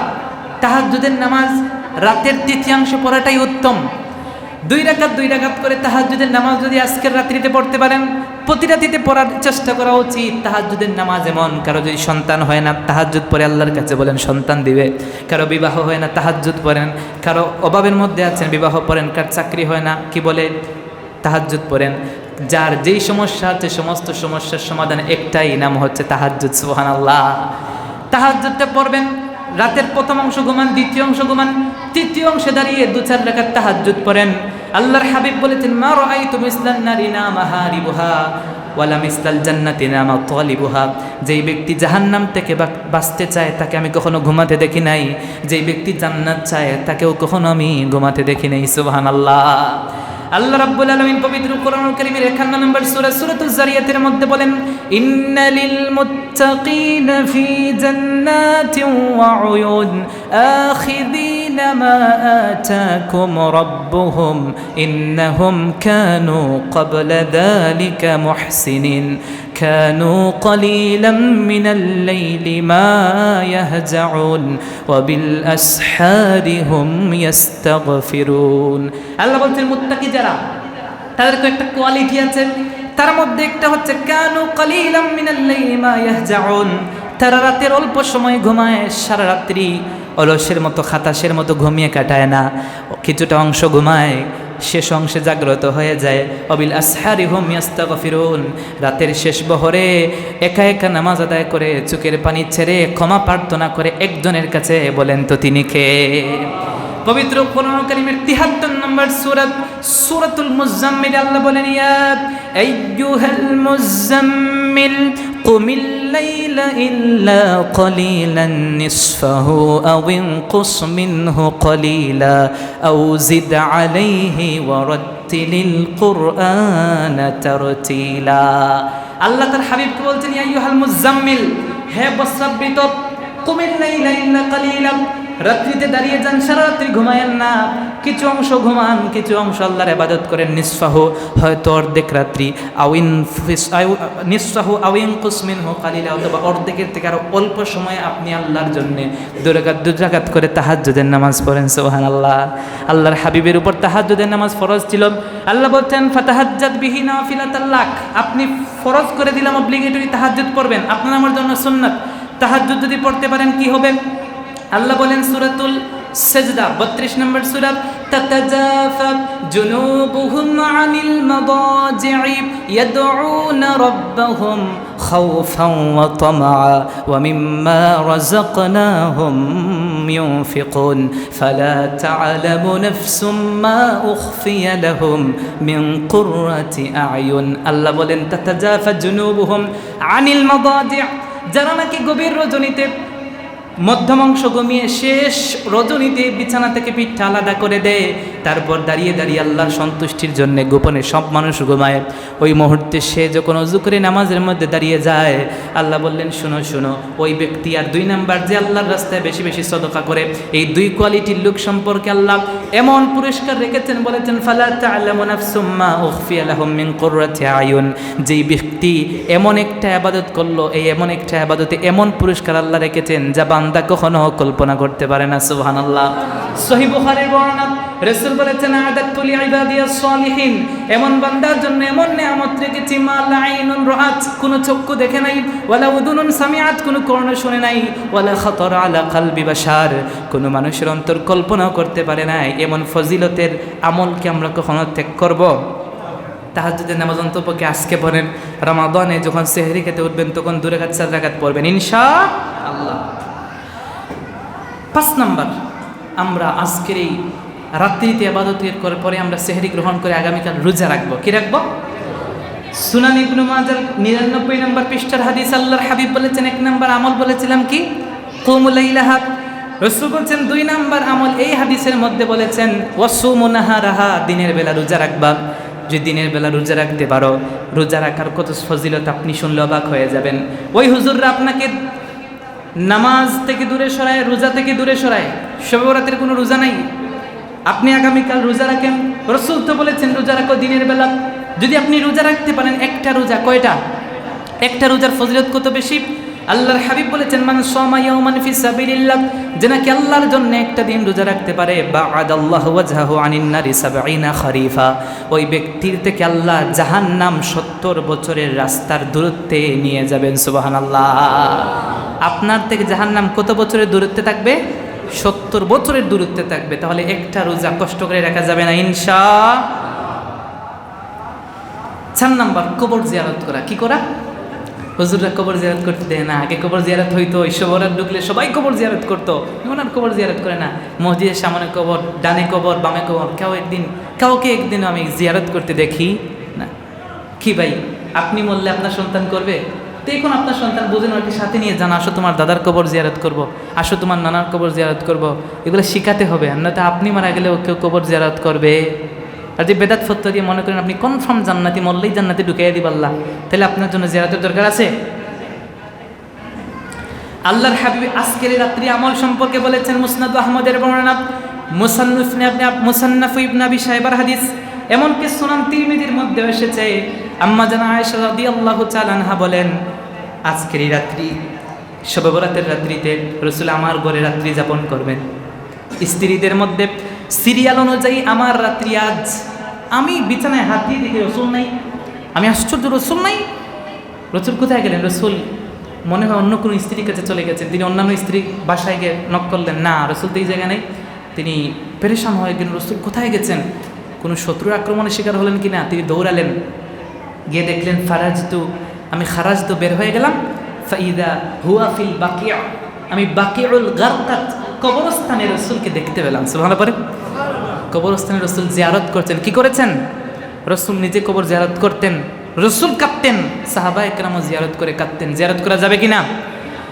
ওই রাত্রিতে যখন আম্মা জানা আয়েশা গিয়ে দেখলেন রাসূল কবর জিয়ারত করছেন, রাসূল জিজ্ঞেস করলেন, কুনতি তাখাফিন আন ইয়াহিফাল্লাহু আলাইকি ওয়া রাসূলু, তুমি কি ভেবেছো আজকের রাতে আমি তোমাকে না দিয়ে তোমার হক নষ্ট করছি, বা আল্লাহ তোমার হক নষ্ট করছেন? না না, তুমি কি জানো আজকের রাতটা কি? একটা হচ্ছে শবে বরাতের রাত্রি। এই রাত্রি এমন ফজিলতপূর্ণ, শোনো, ইন্নাল্লাহ তাবারাকা ওয়া তাআলা ইয়ানজিলু লাইলাতান নিসফি মিন শাবান, এই রাত্রিতে আল্লাহ প্রথম আসমানে তার রহমত, বরকত, মাগফিরাত সব নাজিল করেন।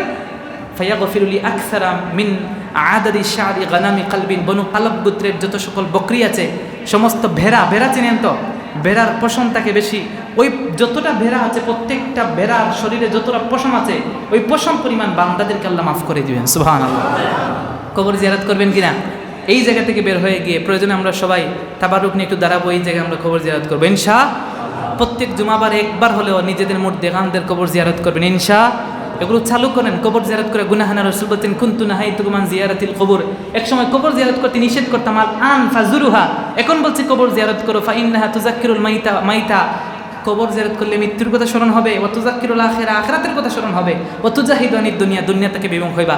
5 নাম্বার আল্লাহ বলছেন সূরাতুজ দুখানের মধ্যে বলেছেন, হামিম ওয়াল কিতাবিল মুবিন ইন্না আনজালনাহু ফি লাইলাতিন মুবারাকা, আজকের রাতে আমি কোরআন রিভিল করেছি, নাজিল করেছি। কি করেছি? এর ব্যাখ্যা আমরা গত জুমায় দিয়েছি, আর সময় সংক্ষেপ করছি, এর জন্য কিছু ব্যাখ্যা করতে পারলাম না। শুধু এতটুকু বললাম, কোরআন আল্লাহ আজকের রাতে নাজিল করেছেন। আমাদের দায়িত্ব আজকে বেশি বেশি কোরআন তিলাওয়াত করা ইনশাআল্লাহ। যারা কোরআন তিলাওয়াত করতে পারি তারা তো কোরআন তিলাওয়াত করবই। আল্লাহর হাবিব বলেছেন আলাইকুম বিল কোরআন, কোরআনটা অব্লিগেটরি বানাও, আবশ্যক করে নাও, নিজের জীবনের সাথে প্রত্যেকদিন কোরআন তেলাওয়াত করো।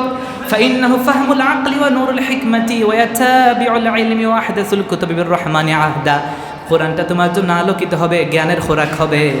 যার মাথায় কাজ করে না, কোরআন পড়েন, মাইন্ড ক্লিয়ার হবে। সুবহানাল্লাহ। আপনি যদি কোরআন পড়েন, আল্লাহর হাবিব বলেছেন কিয়ামতের ময়দানে আল্লাহ বলবেন ইউকালু লি সাহিবিহিল কোরআন, সন্তানকে কোরআন পড়ান, নিজে কোরআন পড়েন, এক দুইটা সূরা মুখস্থ করেন, আয়াত দুই তিনটা জবেন, ইংলিশ পারেন, গণিত পারেন, গান পারেন, সারেগামা সবই পারেন, কিন্তু কোরআন পারেন না। কয়েকটা সূরা মুখস্থ করেন, কিয়ামতে আল্লাহ বলবেন ইকরা, কোরআন পড়ো, ওয়ারতাকি, উপরের দিকে উঠো, ওয়ারাত্তিল, তারতিলের সাথে পড়ো, সহি শুদ্ধভাবে পড়তে হবে। কামা তুরাত্তিলু ফিদ দুনিয়া, দুনিয়াতে যেইভাবে কোরআন পড়তে, এখন এইভাবে দুনিয়াতে কোরআন যেইভাবে পড়তে হুবহু পড়ো আর উপরের দিকে উঠো। ফাইন্না আখিরা মানজিলাতিকা ইনদা আয়াতিন তাকরাউহা, যেই জায়গায় কোরআন তিলাওয়াত স্টপ করে দিবে, শেষ হয়ে যাবে, আর নাই, বস্তা খালি হয়ে যাবে, ওই জায়গায় তোমার জান্নাতের ডেস্টিনেশন হবে। সুবহানাল্লাহ। তাহলে কোরআন বেশি বেশি মুখস্থ করবেন ইনশাআল্লাহ। তাহলে কিয়ামতের ময়দানে আল্লাহ জান্নাত দিবেন, যত তিলাওয়াত করবেন তত উচ্চ জান্নাতের মাকাম পাবেন ইনশাআল্লাহ। এখন বলবেন হুজুর কোরআন পড়তে পারি না, আল্লাহ রাসূল বলছেন আল মাহিরু বিল কোরআন মা সাফারাতি কিরামিল বারারা, কোরআন যে পাঠে দক্ষ ব্যক্তি সে সম্মানিত লেখক ফেরেশতাদের সাথে থাকবে। সুবহানাল্লাহ। কিয়ামতের ময়দানে বলবেন যে আমি পারি না, আপনি শিখেন, চেষ্টা করেন। আপনার এখন কি শেখার সুযোগ নাই? আছে তো, শিখেন না, সন্তানদেরকে শেখান। নিজে না শিখলে শিক্ষার কি কোনো বয়স আছে? কোরআন শিখতে কি কোনো লজ্জা আছে? নামাজে তো তিলাওয়াত করা ফরজ, সহি শুদ্ধ কোরআন তিলাওয়াত না হলে নামাজ হবে? তিনিও শিখেন না, হুজুরদের কাছ থেকে শিখে নেবেন। আর যদি কেউ পড়তে নাও পারে, চেষ্টা করার পরেও রাসূল বলেছেন ওয়াল্লাযী ইয়াকরাউহু ইয়াতাতাআ বিহি ওয়া হুয়া আলাইহি শাক্কুন লাহু আজরান, দেখে পড়তে পারে না, দেখায়, আবার চেষ্টা করে পড়তে পারে না, তার জন্য দ্বিগুণ সওয়াব। সুবহানাল্লাহ। যে পারে সে এক গুণ পাবে, যে পারে না কিন্তু চেষ্টা করছে, তার জন্য কয় গুণ সওয়াব বেশি? 6 নম্বর আমল, বেশি বেশি দান সদকা করা। কি করা? আল্লাহ রাস্তায় আজকের রাত্রিতে দান সদকা করবেন, আগামীকাল দিন বেশি বেশি দান সদকা করবেন। আল্লাহর হাবিব বলেছেন সাদাকাতু তুতফিউ খাতিয়াতান কামা ইউতফিউল মাউন নার, সাদকা গুনাহকে নিভিয়ে দেয় যেভাবে পানি আগুনকে নিভিয়ে দেয়। সদকা করলে আল্লাহ আপনার গুনাহ মাফ করবেন। আল্লাহর হাবিব বলেছেন ইন্নাস সাদাকাতা লা তুতফিউ আন আহলিহা হাররাল কুবুর, নিশ্চয়ই সদকা কবরের উত্তাপ নিভিয়ে দেয়। কবরে শান্তিতে থাকতে চান না? দুনিয়াতে বসে বসে হালাল টাকা আল্লাহর রাস্তায় সদকা করে যান, কবরে শান্তিতে থাকবেন ইনশাআল্লাহ। এরপর আমরা যেটা বলবো, আজকের রাত্রি যে আমল সেটা হচ্ছে বেশি বেশি নফল ইবাদত করা। পারবেন না ইনশাআল্লাহ? নফল ইবাদত যত ইচ্ছা করতে পারেন। সহিহ বুখারীর বর্ণনা 6502 নম্বর হাদিস, হাদিসে কুদসি, আল্লাহর হাবিব বলেছেন শোনো, মান আদালি ওয়ালিয়ান ফাকাদ আযানতুহু বিল হারবে, যারা আমার ওলিদের সাথে দুশমনি করবে, আল্লাহ বলছেন আমার ওলিদের সাথে যারা দুশমনি করবে, আমি আল্লাহ তাদের সাথে নিজে যুদ্ধ ঘোষণা করলাম। নাউজুবিল্লাহ পড়বেন না? আল্লাহর হক্কানি অলিদেরকে কি অস্বীকার করা যাবে? ভণ্ড অলি যারা আছে তাদেরকে আমরা নাকচ করব, কিন্তু আল্লাহর হক্কানি অলিদেরকে আমরা সাপোর্ট করব ইনশাআল্লাহ। আল্লাহর হাবিব বলেছেন আমার তাকাররাবু ইলাইয়া আবদি, বান্দা আমার নৈকট্য হাসিল করতে পারে বিন নওয়াফিল, নফল ইবাদতের মাধ্যমে। নফল ইবাদত করতে করতে বান্দাটা আমার বান্দা থাকে না, আমার বন্ধু হয়ে যায়। আল্লাহু আকবার। ফাইজা আহবাবতুহু, আমি বান্দাকে ভালোবেসে ফেলি, যখন বান্দাকে ভালোবেসে ফেলি নফল ইবাদতের মাধ্যমে, ফাইজা আহবাবতুহু কুনতু সামাউহু আল্লাযী ইয়াসমাউ বিহি, আমি বান্দার চক্ষু হয়ে যাই। ওয়া বাসারুহু আল্লাযী ইয়াবসুরু বিহি, আমি বান্দার কর্ণ হয়ে যাই। ওয়া ইয়াদাহু আল্লাতী ইয়াবতিশু বিহা, আমি বান্দার হাত হয়ে যাই। ওয়া রিজলাহু আল্লাতী ইয়ামশি বিহা, আমি বান্দার পা হয়ে যাই। চক্ষু দ্বারা গুনাহ করে না, কান দ্বারা গীবত শেখায়ত শুনে না, হাত দ্বারা গুনাহ করে না, মানুষের উপর চড়াও হয় না, এই পা দ্বারা মানুষের উপর জুলুম নির্যাতনের জন্য, অন্যায় করার জন্য সামনে হেঁটে যায়। তাহলে আজকে রাতে বেশি বেশি নফল ইবাদত করবেন, পারবেন না ইনশাআল্লাহ।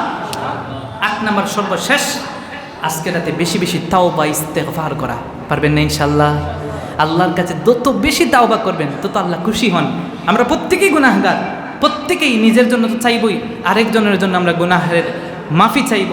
হাদিসে এসেছে আপনি যেটা আপনার নিজের জন্য চান, আপনার আরেক ভাইয়ের জন্য যে সেটা দিয়ে চান, আরেক ভাইয়ের জন্য তো চেয়েছেন, ফেরেশতা আপনার জন্য দোয়া করেন, আল্লাহ এই বান্দাটা তার ভাইয়ের জন্য যেই দোয়াটা করেছে তার জন্য এটা আপনি কবুল করে নেন। সুবহানাল্লাহ পড়বেন না? তাহলে আমরা আজকের রাত্রিতে বেশি বেশি তাওবা করবো ইনশাআল্লাহ। পারবেন না? তাওবা করলে কি হয়? আল্লাহর হাবিব সাল্লাল্লাহু আলাইহি ওয়াসাল্লাম বলেছেন যে ব্যক্তি তাওবা করে কামাল্লা যামবালাহু, তাওবা করার পরে এমনভাবে পরিবর্তন হয়ে যায় যে তার কোনো তাওবার পরে গুনাহই ছিল না, মনে হয় যে তাওবার আগেও গুনাহ ছিল না। আল্লাহু আকবার। তাওবা করতে কোনো সমস্যা আছে? আল্লাহর কাছে বেশি বেশি তাওবা করবেন। আল্লাহ বলেন তুবু ইলাল্লাহি তাওবাতান নাসুহা, বেশি বেশি তাওবা করো। আল্লাহর কাছে তাওবা করলে আল্লাহ কখনো ফেরত দেন? গুনাহ কতই করেছো বান্দা, কত গুনাহ করবা, কত গুনাহ তুমি করবা, লা তাকনাতু মির রাহমাতিল্লাহ, আমার রহমত থেকে নিরাশ হয় না। ইন্নাল্লাহা ইয়াগফিরুদ দুনুবা জামিআ, আল্লাহ বলেন সব গুনাহ মাফ করে দিব। আল্লাহু আকবার। আল্লাহ বলেন সব গুনাহ মাফ করে দিব। লা তাকনাতু মির রাহমাতিল্লাহ, আমার রহমত থেকে দূরে সরে যেও। আমি আল্লাহ রাব্বুল আলামিন কত গুনাহ করবা, আল্লাহ বলছেন গুনাহ করবা আকাশের মেঘ পরিমাণ, সাগরের ফেনা পরিমাণ, একবার আমার কাছে মাফ চাইবা। কয়বার? একবার মাফ চাইবা। আমি আল্লাহ রাব্বুল আলামিন মাফ করব, ওয়ালা উবালি, আমি তোমাকে মাফ করব, কারো কাছে ধারণা দেব না, কারো কাছে কৈফিয়ত দেব। তাহলে আল্লাহর কাছে আজকের রাত্রিতে বেশি বেশি তাওবা করতে পারবেন না? বেশি বেশি আল্লাহর কাছে তাওবা করবেন, রুনাজারি করবেন, কান্না করবেন, সন্তানদের জন্য, মুর্দেকানদের জন্য, অসুস্থ অনেক আছেন, প্রবাসী আছেন, জীবনের হালাল যা দরকার সব আল্লাহর কাছে চাইবেন ইনশাআল্লাহ। ফরজ নামাজের পরে দোয়া করতে সমস্যা আছে? বলেন। জানাজার নামাজের পরে অনেকে লাশ নিয়ে দৌড়ায়, মনে হয় যে এই জাহান্নামে চলে দিব, লাশ নিয়ে এমন দৌড় দেয়, মানে জানাজা পড়ার পরে খাটিয়ে এনে দৌড়ায়। আর আরেক দল বলে না দোয়া করতেই হবে। কিন্তু আমরা বলি যেই জায়গায় দোয়া হয় সেই জায়গায় লাশ নিয়ে দৌড়াইয়েন না, আর যেই জায়গায় দোয়া হয় না সেই জায়গায় চাপ সৃষ্টি করার দরকার। কেউ চাচ্ছে না, সমস্যা আছে? কেউ চায় না তার মায়ের জন্য দোয়া হওয়ার জন্য, সে প্রেশাকের দরকার আছে, দরকার না। কিন্তু যেই জায়গায় হয় সেই জায়গায় নতুন একটা ফতোয়া দিয়ে সেটাকে এলোমেলো করে দিয়েন। যেই নামাজের মসজিদে ওয়ালাদ্দাল্লিনের পরে জুরে আমিন হয় সেই জায়গায় জুরে আমিন বললেন। যেই মসজিদে জুরে আমিন হয় না সেই জায়গায় আপনি একজন জুরে আমিন বললে ফিতনা সৃষ্টি করেন না, এটাও হাদিস। কিন্তু আমরা তো হাদিসের উপর আমল করি না, আমরা সুন্নতের উপর হাদিসের কি বলে সুন্নতের উপর আমল করি। রাসূল সুন্নতের উপর আমল করতে বলেছেন, কিন্তু আপনি হাদিসের উপর আমল করতে গিয়ে যেই মসজিদে জুরে আমিন বলে না সেই জায়গায় জুরে আমিন বলবেন, যেই জায়গায় জুরে আমিন হয় সেই জায়গায় আমরাও জুরে আমিন বলবো। সমস্যা আছে? ফরজ নামাজের পর যেই জায়গায় দোয়া হয় সেই জায়গায় দোয়া করতে সমস্যা আছে? যেই জায়গায় বারবার রফে আদান করে না সেই মসজিদে ঢুকে বারবার রফে আদান কইরা ফিতনা সৃষ্টি করেন না। আপনারটাও হাদিস, আমি বলি না আপনার নামাজ হয় না, হয়, কিন্তু যেই জায়গায় এটা আমল করছে না সেই জায়গায় কেন কি নতুন ফিতনা সৃষ্টি করছেন আপনি? যেই জায়গার মধ্যে আপনি দেখবেন যেই জায়গার মধ্যে সূরা ফাতিহা ইমাম সাহেবের পিছনে পড়ে না সেই জায়গায় আপনি পড়তে যাইয়েন না। ইসলামে বাড়াবাড়ি দরকার নাই। আপনারটাও দলিল আছে, আমারটারও কি আছে, প্রুফ আছে, দলিল আছে, অতএব এগুলো নিয়ে বাড়াবাড়ি করবেন, বলেন না করবেন। রমাদান আসছে, প্রিপারেশন এখন থেকে নেবেন। শাবানের আমলের মধ্যে একটা ছিল বেশি বেশি রোজা রাখা। হুটহাট করে শাবানে গিয়ে 30 দিন রোজা রাখা কষ্ট হবে। চেষ্টা করবেন শাবানের যেই দিনগুলো আছে আর 2-3টা রোজা রেখে একটু প্রস্তুতি নেওয়ার, ফিটফাট হওয়ার। আল্লাহ তৌফিক দিন, পড়েন আমিন। আল্লাহ আজকের এই রাত্রিকে কবুল করুন, পড়েন আমিন। আজকের রাত্রি তামাম মাহাত্ম উপলব্ধির তৌফিক আল্লাহ আমাদেরকে দিন, পড়েন আমিন। চেষ্টা করবেন আজকে রাত্রে একটু জেগে থাকার, প্রয়োজনে প্রথম অংশে একটু ঘুমিয়ে পড়বেন, 3:30-4টার দিকে উঠে একটু আল্লাহর ইবাদত করবেন। মসজিদে আসবেন, ফজরের নামাজ এই জায়গায় পড়বেন, মসজিদে এসে একটু ইবাদত বন্দি করবেন, বাসায়ও করবেন। মহিলাদেরকে বলবেন যেন তারা তাহাজ্জুদের নামাজ পড়ে, তাওবার নামাজ পড়ে, কোরআন তিলাওয়াত করে, বিশেষ করে আগামীকাল যেন তারা রোজা রাখে। মহিলারা এগুলো কিন্তু খুব একটা পার্মানেন্টলি রাখার চেষ্টা করে, তাদেরকে এগুলো জানিয়ে দিবেন। জুমার নামাজে আগে আগে আসবেন, একটু সময় দেওয়ার চেষ্টা করবেন। একদিন ফ্রাইডে অফ থাকে সব কিছু, সেই দিন নিয়ে তো ঠানাট হেসরা কইরেন না।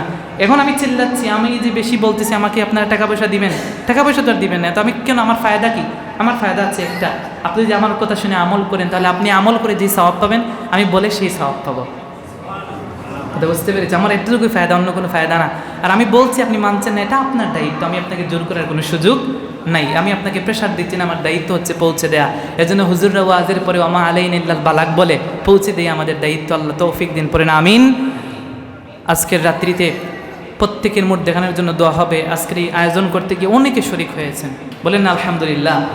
অনেকেই মহিলারা সহ, প্রবাসী সহ এলাকার অনেকেই শরিক হয়েছেন। আমরা প্রত্যেকেই একে অপরের জন্য দোয়া করব। যে যে নিয়তে শরিক হয়েছেন আল্লাহ প্রত্যেকের এই সদকাকে, এই শরিক হওয়াকে কবুল করেন, বলেন আমিন। এই মাহফিলগুলো, এই ইসলামী সংস্কৃতিগুলো ধরে রাখবেন, পারবেন না? এগুলো যখন আপনারা ত্যাগ করবেন, যুবকরা চলে যাবে হিন্দুদের আড্ডায়, যাবে কি না? তারা দেখে বাজি ফোটা, হ্যান করে তেন করে, কত ফায়ফুর্তি করে। ইসলামে ফায়ফুর্তি আছে এইভাবে হালালভাবে, ঠিক কি না? করতে সমস্যা আছে? কোনো সমস্যা নেই। আল্লাহ রাব্বুল আলামিন আমাদের প্রত্যেককে কবুল করুন, পড়েন আমিন।